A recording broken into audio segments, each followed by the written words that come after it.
Welcome back to Anointed Lady TV, my good people. Welcome back to your number one channel for legit news on politics and many other cocoa wey dey sup for inside this our white green country, so we be Nigeria. Once again, we don't come back with breaking news, we don't come back with updates, we don't come back with fresh reports we go like share give the general public. And the cocoa now be say the indigenous people of Biafra under the leadership of Mazi Nnamdi Kanu don accuse the All Progressive Congress-led government of orchestrating wetin dem describe as relentless and insidious media manipulation wey dey aimed at derailing the push of IPOB for self-determination and discrediting their leadership. Now, for inside one strongly worded statement wey dey issued on Wednesday, wey be the 23rd day of April for inside this year, so wey be 2025. And this statement, so my good people, it was very much put together, it was very much organized by the spokesperson of the indigenous people of Biafra, and the country person they go by the name Emma Powerful. For inside the statement, now the group they call on the public plus the global media and the Biafran populace saying they reject the deliberate falsehood wey men don cook to undermine their legitimate struggle for self-determination and to suppress the truth about their leader wey be Mazi Nnamdi Kanu. And the group constantly yarn say the Nigerian government dey sponsor fake news and manipulative propaganda to sway public opinion, to make countrymen now come dey think another thing and to interfere with the legal proceedings of their leader wey be Mazi Nnamdi Kanu. And a specific example to the false news and manipulative propaganda wey they accuse the Nigerian government of, then drop am for inside their statements. I no be lie, for inside the statement wey Emma Powerful drop, inna the yarn say claims dey ground say a Finnish court don approve the extradition of Simon Ekpa to a nation Nigeria. Finnish court don approve am, say they go last send Simon Ekpa come we nation Nigeria. And Simon Ekpa na a self-acclaimed prime minister of the indigenous people of Biafra wey last Finnish police they come arrest for inside Finland wey be the base before.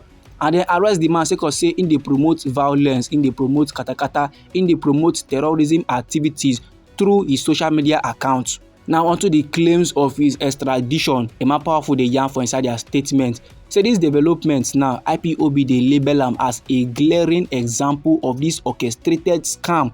He said this fabricated narrative is suspiciously timed to coincide with the visit of Igbo veterans to Capitol Hill to go brief the US State Department on the ongoing massacre of defenseless indigenous populations for inside the white green country wey be Nigeria. Say it's no coincidence at all. That is Emma Powerful now dey yarn for inside his statement. Say now wey Igbo veterans now wan go brief the US Department about the things and things wey dey sup for inside the nation Nigeria. Na that time wey men come bring up fake news, that time wey men come cook up news wey no dey true at all. And the news na about the extradition of Simon Ekpa. And still for inside the statement, the indigenous people of Biafra dey yarn say it is a very much calculated move to divert attention from the Nigerian government, their human rights abuses, and the just cause of Biafran self-determination. Men want make men mind comot for the things and things wey dey sup for inside we nation Nigeria, and make they come plaster am for the things and things wey Simon Ekpa be dey do.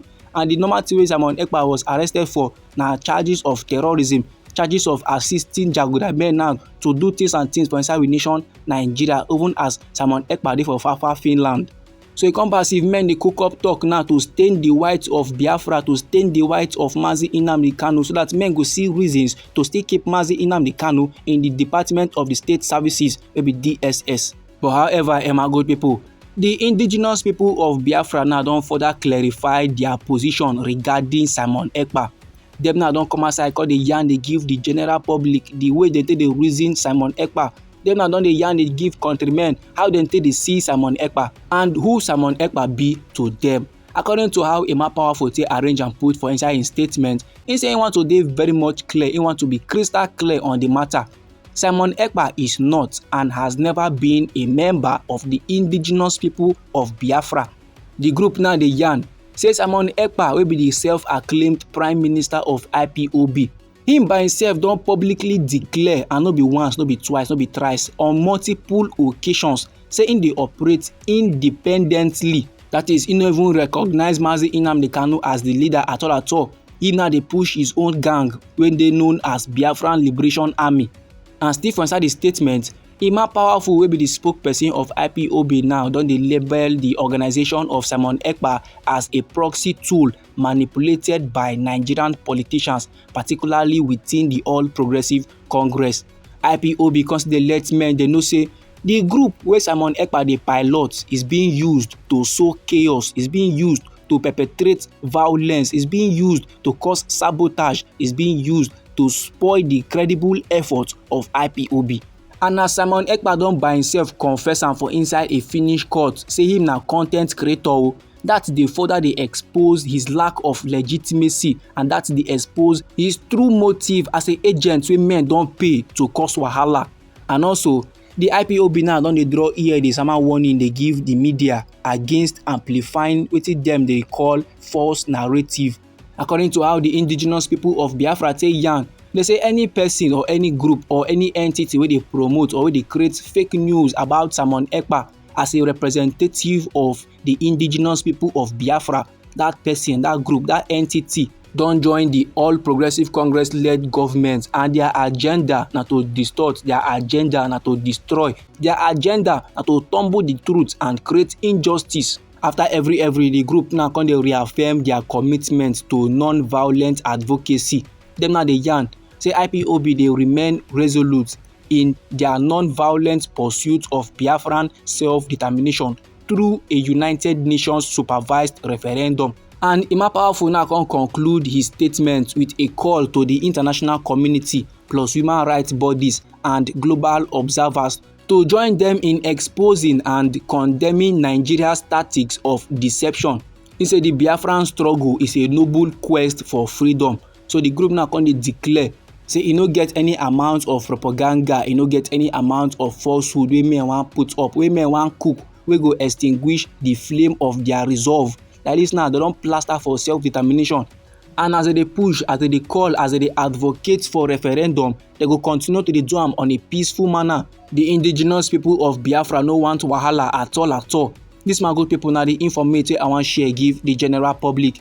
Now anyhow the matter be you for body, or if you be say you get contributions about this very particular topic, so no let anybody or anything stop or intimidate you.